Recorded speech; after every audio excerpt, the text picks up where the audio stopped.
서울에서 꽤 오래 살아왔지만 현재는 서울을 떠나서 고향인 남해로 내려갈 준비를 하고 있죠. 지금이야 남해가 어떤 이미지로 비춰지는진 모르지만 그곳은 사실상 촌이었습니다. 어린 시절을 떠올려도 햇볕에 까맣게 그을린 이와 눈동자만 반짝이던 친구들 뿐이었고요. 입고 있는 옷도 말투도 모두 촌스러웠지만 그게 너무나 자연스러웠었죠. 하지만 제가 7살인가 6살 무렵에 서울에서 남해로 요양을 온 가족들이 이사를 오면서 저와는 많이 다르다는 걸 알게 됐어요. 정확하진 않지만 또래 여자아이의 엄마가 폐병 때문에 내려왔다고 알고 있습니다. 그 아이는 마을의 친구들과는 많이 달랐어요. 마치 제 눈에는 공주님처럼 보였죠. 눈처럼 하얀 피부, 까만색의 긴 파마머리, 장식이 많이 달린 원피스, 반짝거리는 구두를 신고 서울말을 했거든요. 그런 친구를 보면서 저는 어릴 때부터 서울에 대한 동경을 하게 됐습니다. 엄마, 우리도 서울로 가서 살면 안 돼? 나도 서울 가고 싶어. 여기서 평생을 살았는데 가긴 어딜 가? 그곳에 가면 뭐가 있다고? 그럼 우리도 예쁜 집에서 살면 안 돼? 이런 곳 말고. 아이, 또 쓸데없는 말 한다. 그럼 커서 시집을 잘 가. 엄마 팔자 담지 말고. 어? 나처럼 박복한 팔자 따라가면 절대 안 돼. 알았어? 박복하다는 단어의 의미도 몰랐던 어린 나이였지만 그건 늘 입버릇처럼 하는 엄마의 습관 중에 하나였습니다. 나중에 그 의미를 알게 됐을 때 큰 반박을 하지 못한 걸 보면 저의 어머니가 박복했던 것 같긴 하더군요. 어린 나이에 시집와서 아이 둘을 낳고 막내인 저를 임신했었을 때 아버지가 돌아가셨습니다. 배가 뒤집어지는 전복사고였죠. 때문에 어린아이 둘을 데리고 만삭의 몸으로 일을 나가야 했고 심지어 시부모님까지 모시고 살아야 했어요. 할아버지는 중풍으로 한동안 고생하시다가 돌아가셨는데 그때 똥오줌을 받아낸 게 저희 어머니였죠. 뿐만 아니라 자기 아들 잡아먹었다면서 그렇게 구박하던 시어머니의 시집살이까지 견뎌내야 했습니다. 그래서 늘 어머닌 스스로를 박복하다고 하셨어요. 그럼에도 그 작은 마을을 떠날 생각은 절대 하진 않으셨습니다. 마치 그곳이 아니면 다른 곳에 공기가 없는 것처럼 말이죠. 그곳에서 나고 자라서 다른 지역에는 가본 적도 없는 어머니였으니 어쩌면 당연했을지도 모릅니다. 그래서인지 저는 반발심이 들어 더욱 그곳을 떠나고 싶었던 것 같습니다. 그냥 여기서 학교 다니고 그러면 되는 거지. 계집애가 나가길 어딜 가? 부산이라도 갈래. 여긴 답답하다니까. 거기 가서 공장이라도 다니면서 그렇게 살래. 너희 언니랑 오빠도 여기서 사는데 거기 네가 기댈 곳이 어디 있다고 나가. 나도 이제 다 컸어. 그러니까 나가서 살겠다는 거고. 그냥 조용히 있다가 시집이나 가면 그만이지. 제발, 응? 싫어, 싫다고. 여기서 있기 답답해서 싫다고. 지금 생각하면 혀를 끌끌 찼지만 저 때도 그랬어요. 요즘 애들은 하는 그런 말들을 늘 들어야 했죠. 유행을 따라하고 싶고 예뻐지고 싶고 그게 모든 촌구석에서 벗어나고 싶은 생각만 간절했었습니다. 결국에 저는 그곳을 벗어나게 됐고요. 부산으로 가겠다고 허락을 받긴 했지만 사실 부산이 아니라 서울이었습니다. 우습게 들릴진 몰라도 정말이지 어린 시절에 예뻤던 그 친구가 딱 머리에 박혀서 너무나 간절했거든요. 그래서 서울만 올라가면 저 역시도 그렇게 세련된 아이가 될 줄 알았습니다. 물론 그게 아니라는 건 올라가고 나서 알게 됐지만요. 뭐 대충 어설프게 촌티를 벗긴 했지만 일단 제 상황이 그랬습니다. 공장에 다니면서 일을 하는 사람이 예쁜 옷을 입고 할 수도 없었고 하얗게 되는 게 아니라 창백해질 뿐이었죠. 그래도 만족은 했던 것 같아요. 사람들이랑 어울리는 게 재미가 있었고 저도 어딘가에 소속된다는 것에 흥미를 느꼈으니까 말입니다. 하지만 그 당시에는 결혼을 빨리 했기에 20대 중반이 된 저는 꽤 늦은 나이였어요. 심지어 저희 언니는 그때 아이 둘을 낳은 상태였고 오빠도 결혼을 한 지 2년이 넘어가고 있었죠. 그래서인지 저도 조급해졌습니다. 결혼? 연애? 뭐 이런 걸 생각하기도 전에 조바심에 등 떠밀려 남편을 만나게 됐어요. 5번인가의 만남 끝에 결혼 이야기가 나왔습니다.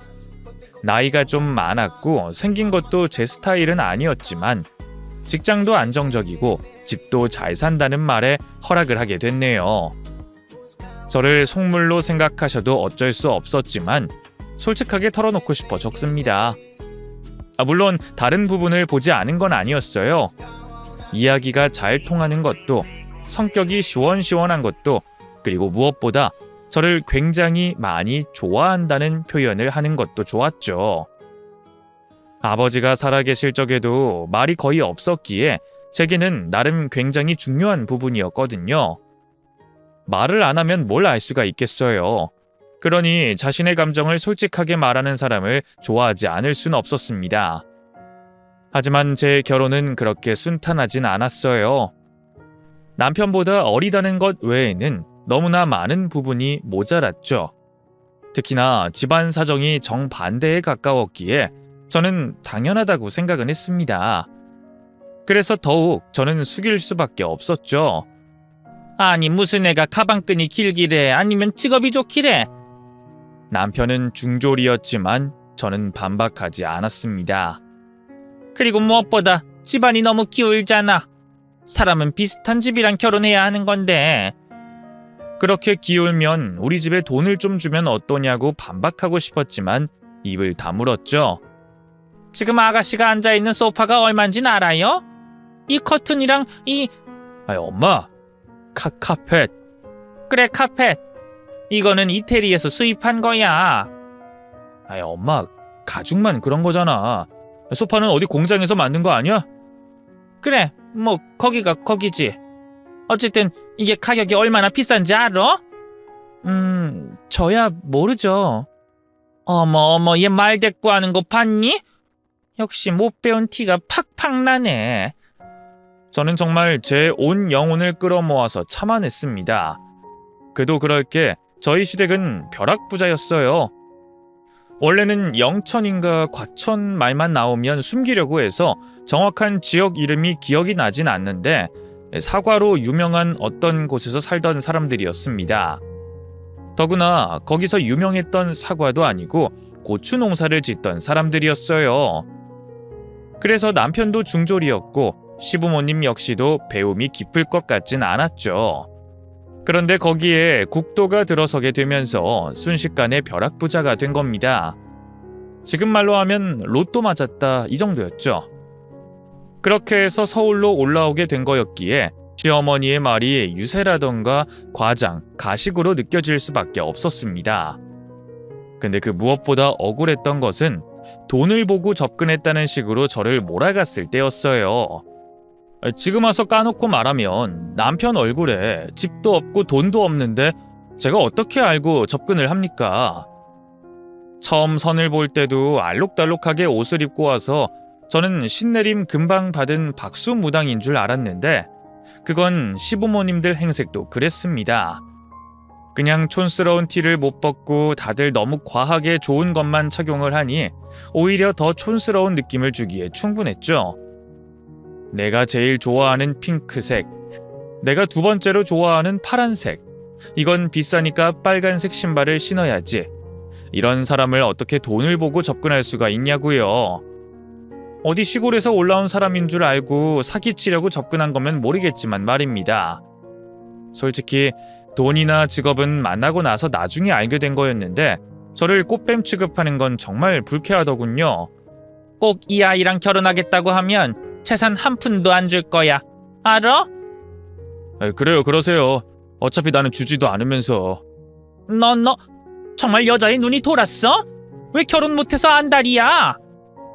엄마, 내 나이가 이제 곧 있으면 40이야. 그런데 이렇게 또 막을 거야? 좀 더 좋은 조건에. 그 좋은 조건의 어린 여자가 누가 나한테 시집을 오는데.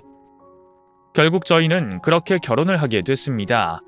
어쩌면 그 자리는 누가 들어와도 저와 같았을 거라는 생각이 들어요. 하지만 그때는 오로지 제 탓이라고 생각하면서 살았습니다. 시부모님도 모셔야 했고 남편도 챙겨야 했던 것은 물론이고 일도 그만두지 않아야 했죠. 그러면서도 1년에 6번의 제사와 명절까지 제 손으로 다 해야 했습니다. 공장에서 쉬지 않고 일을 할 때도 없었던 허리병과 목 디스크가 생길 정도였어요. 손은 다 부르터서 장을 볼 때 제 손을 내놓는 게 부끄러워 매번 소매 사이로 손을 숨기고 다녀야 했죠. 그렇게 한 2년이 지났을 때 잊고 있었던 말이 떠올랐습니다. 박복한이라는 말이었죠. 가장 닮고 싶지 않았던 그 부분을 닮은 건가 어머니를 속으로 원망도 많이도 했네요. 물론 고집을 피워서 제가 서울로 들어와서 이렇게 살게 됐다는 건 알고 있었습니다. 그럼에도 할 수 있는 게 없어서 원망을 했던 것 같아요. 정말이지 단 한 번도 원망해 본 적 없는 저희 집이 가난해서 너무 서러웠습니다. 이런 싸구려 제품 어디서 잘도 골라왔구나. 궁상을 이렇게 떨어서는. 제가 바꿔올게요. 주세요. 됐다. 그냥 버려. 무슨 100원 아끼고 200원 아껴서 언제 이 집에서 나가려고? 내가 언제까지 너희들 끼고 살아야 하니? 지겨워 정말. 지겹다. 죄송해요. 금방 돈 모아서 나가도록 할게요. 너 지금 나한테 꼬아서 말한 거지? 왜? 기분 나빠? 그럼 혼수라도 제대로 해오든가. 그 흔한 숟가락 젓가락도 하나 안 해오고 이불 한 채 못 들고 왔으면 찍소리하지 말고 살아야지. 어디서 따박따박 말대꾸야? 어? 죄송합니다. 나 들어올 때까지 커튼 다 걷어서 빨아놓고 소파도 좀 닦어. 저거 천연가죽 소파야. 물로 닦으면 큰일 난다고. 알겠니? 제발 정신 좀 차리고 살림 허투루 하지 마라. 그래도 견딜 수 있었던 것은 남편이 있었기 때문이었어요. 제가 모진 구박을 받아도 절 위로해줬고 대신 미안하다고 말하는 따뜻한 사람이었습니다. 하지만 그것도 아이를 낳은 뒤에는 변하기 시작하더군요. 첫째가 아들이라 그나마 구박은 받지 않았습니다. 대를 이었다고 말수도 적으시던 시아버지가 용돈까지 주시기도 하셨고요. 그때는 매일 잔소리를 하던 시어머니도 꼭 참는 게 느껴질 정도였습니다. 뭔가 앞으로는 조금은 나아지지 않을까 하는 희망이 생겼지만 아이를 낳은 지 얼마 되지 않아서 임신을 하게 되며 남편이 확 달라졌죠. 이거 무서워서 손이라도 잡겠어? 무슨 애를 이렇게... 아무래도 지금 잠도 제대로 못 자고 죽겠는데 애를 또 가지면 어쩌라는 거야. 진짜 신혼은 짧고 지옥은 길다더니 지옥이 시작이네. 당신 아이한테 어떻게 그렇게 말을 해? 지옥이라니. 그럼 이게 지옥이지. 일은 안 해? 아예 살림하려고? 우리 언제 나가서 살아? 이미 가진 아이를 어떻게 해? 그리고 아이는 나 혼자 가졌어? 일은 내가 어떻게든... 당신이랑 결혼하고 부모님 지원 아예 안 해주시는데 이런 식으로 살다가는 내가 숨이 막혀 죽겠어. 뭐라도 해야 될 거 아니야. 애를 낳을 게 아니라. 딱 하나만 낳았어야지. 난 모르겠고 둘째는 당신이 혼자서 키우든가 뭘 하든가 해. 남편이 그러는 걸 이해하지 못하는 건 아니었습니다. 좋은 소리도 한두 번 들으면 지겨운데 싫은 소리는 오죽했을까요? 매번 저를 구박하는 시어머니나 한숨을 쉬는 시아버지를 보고 있는 그 사람도 미안함이 어느 순간 짜증으로 변질돼 버린 것 같았죠. 거기다가 아이가 태어나고 1년 동안 거의 잠을 제대로 잘 수 없었던 것도 이유 중에 하나였을 거예요. 아무래도 첫째가 너무 예민해서 깊게 잠을 자지도 않았고 울기도 참 많이 울었기 때문입니다. 그래도 그 시간을 어떻게든 견뎌냈어요. 그리고 아이들을 맡기고 다시 일을 나가기 시작했을 때는 정말 열심히 일을 했고 결국에 결혼하고 6년 만에 빚을 조금 내면 내 집 마련이 가능할 수준이 됐습니다. 문제는 막상 저희가 나가려고 했을 때 시어머니가 반대를 하기 시작했다는 거죠. 애들도 어리고 그런데 어딜 여기서 벗어나? 애미 너 일 그만둘 거야? 네? 아니, 이제 조금만 있으면 학교에 갈 나이인데. 아직 어린 애들이야. 그리고 너나 애비나 둘 다 일하는 사람들인데 애들 제대로 봐줄 수는 있겠어? 그래도 어머님이 나가라고. 그래, 누가 나가지 말래? 가까이 지내면 좋다는 거지. 우리 아랫집에 집이 나왔어. 그것도 금매라서 가격도 엄청 싸. 시세보다 훨씬 저렴하게. 미국 어디 그 아들네로 간다면서 내놨어. 아랫집이요? 왜? 싫어? 그렇게 우리랑 떨어지고 싶어? 참, 나도 서운하다. 우리가 너희 돈 없을 때 집세를 받기랬니 뭐랬니? 용돈이랑 아이들 봐주는 돈까지 다 받으셨잖아요. 라고 말하고 싶었지만 저는 고개만 푹 숙였죠. 남편은 처음에는 절대 반대를 외쳤지만 결국에는 무슨 말을 들었는지 아랫집으로 내려가자고 하더군요. 알고 보니 나중에 재산을 좀 주겠다는 식으로 꼬여낸 것 같았습니다. 물론 그때는 몰랐고 그저 더 이상의 싸움을 하기가 싫어서 그렇다고 생각했고요. 솔직히 너무나 싫었지만 금매라서 가격이 정말 좋긴 했죠. 저희 형편에 넘칠 정도의 아파트이기도 했고요. 그래도 머리로는 그걸 이해했지만 어떤 사람이 시부모님이랑 같은 아파트에 살고 싶겠습니까? 정말 이를 악물고 오케이를 하게 된 거였죠. 바로 위층이라는 생각이 들면 가슴에 돌을 올려둔 것처럼 답답하다가도 햇빛이 잘 들어오는 집이 생기니 행복하기도 했습니다. 하루 이틀 떨어져 있다 보니 나쁘지 않구나 하는 생각도 들었고요. 실제로 저희가 아랫집으로 내려간 뒤에 찾아오거나 터치하는 일이 없었습니다. 하지만 그것도 잠시였죠. 여보, 내가 오늘 몸이 안 좋아서 그런데 애들 좀 봐주면 안 될까? 뭐? 나 회사에서 잘리길 바라는 거야? 아니, 뭐 연차나 그런 거 쓰면 안 될까 해서. 감기 기운이 있는 것 같은데 애들한테 옮길까 봐 그래. 병원에서 약만 금방 받고 올게. 아휴, 그냥 애들이랑 같이 있어. 잠이 보약이야. 그냥 편안하게 쉬면 되는 거지. 아는데 나 내일은 출근해야 하고 몸 상태 보니까 오늘 하루 쉬어서 될 문제도 아니고 약은 받아야 될 거 아니야. 약만 금방 받을 테니까 오전에라도 어떻게 안 될까? 약? 야, 그거 자꾸 먹는다고 몸에 뭐 좋은 줄 알아? 내성인가 뭔가 생긴다잖아. 진짜 크게 아플 때 약이 안 듣거나 할 수 있다고 뉴스에서 못 봤어? 어쨌든 나는 회사 못 쉬니까 알아서 해. 친구도 없냐? 부탁해 보든가. 바로 위가 시댁이었고 부탁할 수는 있었지만 그때는 제가 찾아가는 것 자체가 지고 들어가는 기분이었기에 참으려고 했습니다. 아랫집으로 이사를 올 때도 앞으로 아이를 봐주는 일은 없을 거라고 딱 못 박아 말을 한 상태였기에 더욱 그랬죠. 더구나 저 역시도 아이를 맡기고 아쉬운 소리를 하기 싫어서 버티고 또 참았습니다. 하지만 한번 오른 열이 좀처럼 떨어지지 않았고 손발이 덜덜 떨려서 큰일이다 싶더군요. 그래서 아이 둘을 데리고 시댁 문을 두드렸습니다. 저를 보더니 많이 놀란 표정의 시어머니는 밥 먹을 시간이라고 저에게 나중에 오라고 하더군요. 하지만 몸이 너무 좋지 않았던 저는 현관 안으로 아이를 데리고 들어섰고 편안한 차림의 남편과 마주하고 말았습니다. 출근하겠다고 나간 남편이 그곳에 있었죠.